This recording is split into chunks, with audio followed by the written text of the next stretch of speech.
We've all felt the gut punch of financial collapse.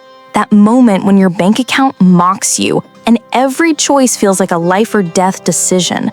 I remember one day staring at my account balance, €3.97. Not dollars, not even enough for a coffee.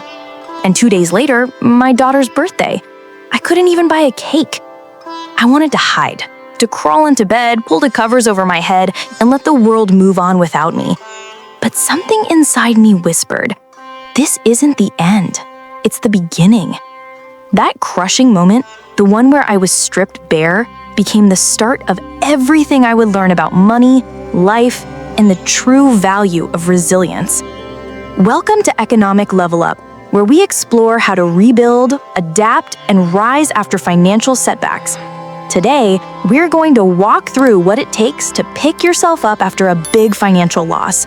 Not just to survive, but to come back stronger, wiser, and more in control of your future. It started with my decisions, my ego, and my optimism. I had left a well-paid marketing job to become an entrepreneur. Society called me successful, and for a while, it felt like it. I bought the car I always wanted, a house with a yard I didn't need, indulged in anything I desired. Life was fun, memorable, but it was shallow. I wanted more. Not just wealth, but meaning. So I started working with students, coaching, guiding, changing lives. The first time a student came up to me and said, "You've changed my life," I felt something money couldn't buy. I'd do it for a little money or even nothing at all. But in doing that, I ignored a harsh reality. Money still mattered. And reality struck hard. One summer, when schools were closed and I had no incoming cash for 2 months, 5 envelopes arrived from the tax office at once. Suddenly, all my savings evaporated. Every euro I thought I had disappeared overnight. My daughter was coming home in 2 days for her birthday, and I couldn't even buy a cake.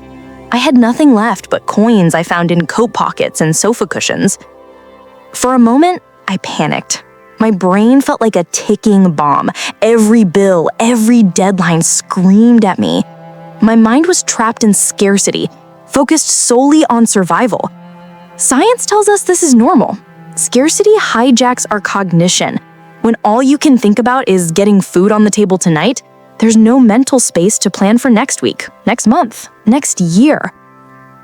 But in that panic, I made a decision. I wouldn't shrink. I wouldn't hide. I would expose my failure publicly and start from rock bottom. I called it the Money Project. I admitted to the world, Facebook, friends, strangers, that I was broke, failing, and determined to rebuild. I sold my first book for €10, and by the end of the day, I had sold 64 copies. Enough to bake a birthday cake for my daughter. For the first time in weeks, I felt rich. Not because of the money, but because I had a foothold in my own life again. That experience taught me something crucial. Money is not evil. Money doesn't corrupt. It amplifies who we already are. When I had money before, I spent it recklessly. Now, stripped of everything, I saw that money equals freedom. The ability to make choices, to protect time, to care for others. Money equals time. And time is the one thing we can never get back. And time is why every financial setback feels catastrophic. Losing money isn't just about dollars lost. It's about the choices, freedom, and future those dollars represent. Scarcity narrows our thinking, stresses our mind, and makes decision fatigue inevitable. But intentional action expands options even when the situation feels hopeless. So what do we do when the finances collapse? When the cash flow runs dry and the future looks uncertain?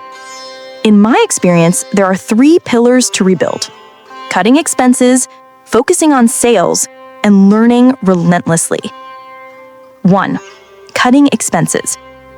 When your business or finances are failing, every euro counts. I'm not talking about being cheap or frugal in the usual sense.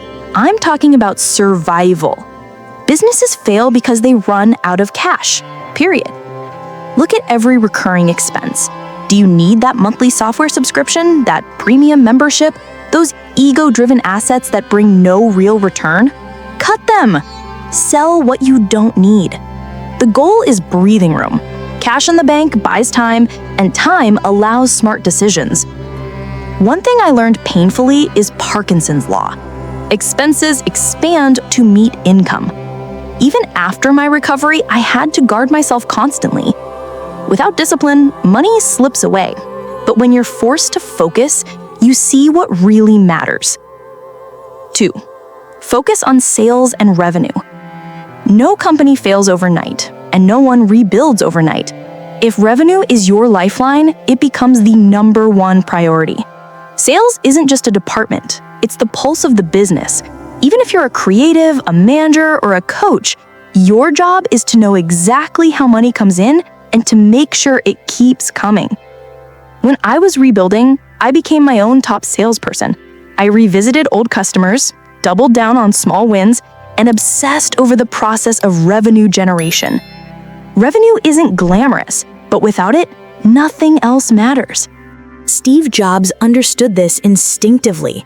It wasn't the Apple products themselves that made the company legendary. It was Jobs selling the idea, the vision, and the experience. In our own lives, we have to do the same. Identify what moves the needle and give it our full attention. 3. Learning and knowledge. Scarcity doesn't just drain cash, it drains confidence. One of the most powerful ways to expand options is to learn. Read books, interview mentors, study competitors, ask questions relentlessly. Every new idea creates a new path forward.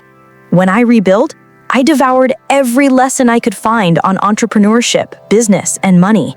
But I also learned from people who had failed. Their failures were roadmaps, their mistakes warning signs. Learning isn't just academic, it's survival. I also learned deeper life lessons in the process. Money isn't just currency, it's a reflection of value and self-worth. How you treat your money reflects how you see yourself. Treat yourself poorly, and you undervalue what you can achieve. Kindness to oneself is just as important as strategy. I had to silence the internal critic that whispered, "You're a failure." Instead, I said, "I'll be okay. I can do this." That inner voice became my anchor. Being broke teaches humility. It teaches clarity. When I had nothing, I realized my daughter didn't need fancy gifts.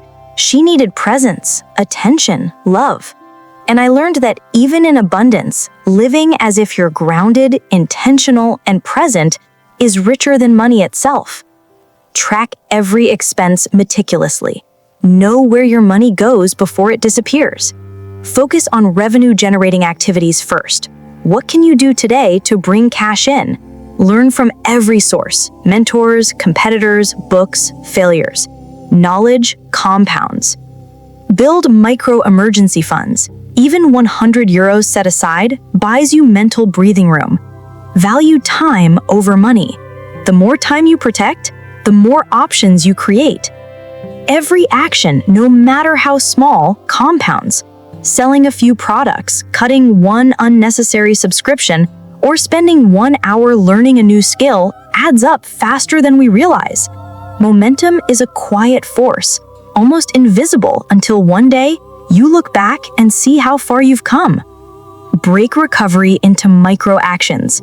Track every euro, list expenses by necessity, and identify recurring costs to eliminate. Micro actions build confidence. Prioritize revenue generation. Your primary goal is income. Make a list of your top 3 revenue opportunities today. Call old clients, sell existing assets, activate dormant networks. Learn relentlessly. Treat every setback as a classroom. Read, research, ask questions, and experiment. The more knowledge you acquire, the more choices you create, and the more resilient you become. Guard your time. Time is finite. If money equals freedom, then your time is the currency to protect. Delegate, automate, and cut unnecessary tasks to maximize impact. Mental resilience. Fear, doubt, and shame are natural under pressure. Practice self-kindness and reflection daily. Your mindset dictates how effectively you act under scarcity. Connect money to purpose. Money isn't the end, it's the tool. Use it to buy freedom, security, and experiences that matter. When your actions aligned with values, recovery feels sustainable and meaningful. Recovery isn't a single leap. It's small, intentional steps. Cutting a subscription, making a sales call, learning a lesson, saying, "I can do this." Each step compounds into momentum. Each choice a brick in the foundation of financial resilience. Today, take one small action. Track your expenses. Reach out to someone who can guide you. Make one intentional financial choice. You'll be surprised how momentum builds when you focus on clarity, not panic. Remember, rebuilding finances is also rebuilding confidence, agency, and peace of mind. Scarcity narrows thinking. Intentional action expands it.